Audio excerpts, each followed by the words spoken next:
চলুন আজকের এই বিশ্লেষণটিতে সরাসরি প্রবেশ করা যাক। আমাদের চারপাশেরই যে এত চাকচিক্য, অবিরাম একটা দৌড়ঝাঁপ, এগুলোর মাঝে খুব গভীর একটা সত্য কিন্তু প্রায় আমাদের চোখের আড়ালে থেকে যায়। আমাদের আজকের মূল উৎস উপাদানটি শুরুই হয়েছে এমন একটা শক্তিশালী কথা দিয়ে, যা সত্যিই ভাবিয়ে তোলে। আর কথাটা হলো, পৃথিবী আসলে সুখের জায়গা নয়। হ্যাঁ, শুনতে একটু অবাক লাগতে পারে। আমরা সবাই তো প্রতিনিয়ত নিজেদের অজান্তেই ওই অনন্ত সুখের পেছনে ছুটছি, তাই না? কিন্তু এখানকার মূল বক্তব্যটা আমাদের একটু থামিয়ে দিয়ে ভাবতে বাধ্য করে। ভেবে দেখুন তো, যদি সত্যি এই পৃথিবীটা চূড়ান্ত সুখের জন্য তৈরি হতো, তাহলে কি আমাদের দৈনন্দিন জীবনের বাস্তবতা এমন হতো? একদমই না। চলুন ধাপে ধাপে এই চমৎকার অথচ কঠিন সত্যটার গভীরে যাওয়া যাক।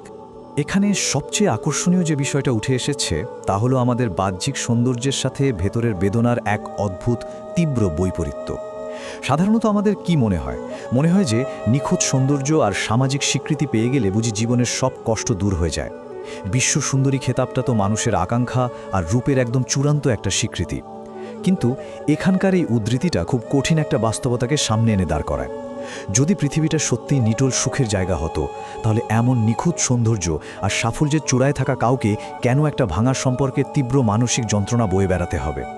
এর মানে হলো, মানুষের বাহ্যিক সফলতা, রূপ বা গ্ল্যামার, এগুলোর সাথে ভেতরের মানসিক প্রশান্তির আসলে কোনো সরাসরি সম্পর্কই নেই। ঠিক রূপ বা সৌন্দর্যের মতোই সম্পদের প্রতিও কিন্তু মানুষের একটা সহজাত মোহ থাকে। তবে এখানকার এই অংশটুকু দারুণভাবে একটা বিষয় পরিষ্কার করে দিচ্ছে, বস্তুগত সম্পদ কিভাবে মানুষের ভেতরের শূন্যস্থান পূরণে চরমভাবে ব্যর্থ হয়। কোটি টাকার মালিক একজন স্বামীকে ছেড়ে যাওয়ার এই যে উদাহরণটা, এটা ভীষণ শক্তিশালী একটা বার্তা দেয়। কারণ যদি সত্যিই কেবল টাকা, সম্পদ বা প্রাচুর্য দিয়ে পৃথিবীতে সত্যিকারের সুখ কেনা যেত, তাহলে তো কেউ নিশ্চিত আর বিলাসবহুল একটা জীবন ছেড়ে সম্পূর্ণ একা, অনিশ্চিত এক নতুন পথে পা বাড়াতেন না, তাই না? এই বিষয়টা খুব চমৎকারভাবে ফুটিয়ে তোলে যে আমাদের আত্মার তৃপ্তি আর মানসিক শান্তির জন্য এমন কিছুর প্রয়োজন হয়, যা আসলে পৃথিবীর কোনো ব্যাংক ব্যালেন্স দিয়ে মাপা যায় না বা কেনা যায় না। তাহলে এতক্ষণের আলোচনার সবচেয়ে গুরুত্বপূর্ণ পয়েন্টটা আসলে কি? ঠিক এই জায়গাতে এসে কিন্তু আমাদের আজকের বিশ্লেষণের মোড়টা পুরোপুরি ঘুরে যায়। এই দুনিয়াটা অনন্ত সুখের জায়গা নয়, বরং এটি আসলে পরীক্ষার জায়গা। এই একটা সাধারণ উপলব্ধি আমাদের জীবনের পুরো দৃষ্টিভঙ্গিটাই পাল্টে দেওয়ার ক্ষমতা রাখে। যখন আমরা এই চিরন্তন সত্যটা মেনে নিই যে জীবনটা স্রেফ একটা পরীক্ষা, তখন জীবনের ওই অপ্রত্যাশিত দুঃখ, কষ্ট বা অপ্রাপ্তিগুলো আর একদম অর্থহীন বা অবিচার বলে মনে হয় না। এই জাগতিক পরীক্ষা কেন্দ্রে আমাদের প্রতিটি অভিজ্ঞতা, প্রতিটি ভাঙন আর প্রতিটি সংগ্রাম মূলত মানুষের ধৈর্য, বিশ্বাস আর গভীর উপলব্ধিকে যাচাই করার জন্যই তৈরি করা হয়েছে।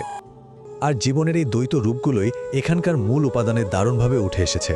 অত্যন্ত বাস্তব আর খুব পরিচিত দুটো চিত্র তুলে ধরা হয়েছে। প্রথমত, হাসির আড়ালে কান্না। মানুষের মুখের হাসি যে অনেক সময় তার ভেতরের গভীর শোক বা হতাশাকে লুকিয়ে রাখার একটা নিখুঁত আবরণ মাত্র, এটা আমরা সবাই কম বেশি জানি। আর দ্বিতীয়ত, সম্পদের ভেতরে শূন্যতা।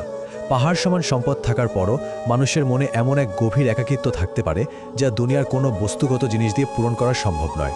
এই ব্যাপারগুলো অত্যন্ত সুচারুভাবে আমাদের বুঝিয়ে দিচ্ছে যে জাগতিক প্রতিটি জিনিসের ভেতরেই ঠিক তার বিপরীত একটা যন্ত্রণাদায়ক রূপ ঘাপটি মেরে লুকিয়ে থাকে। এতক্ষণের এই বিশ্লেষণে আমরা দেখলাম কোথায় আসলে সুখ নেই, তাহলে চূড়ান্ত সমাধানটা কি? এখানকার এই শক্তিশালী আর নির্দেশনামূলক বার্তাটা একটু খেয়াল করা যাক।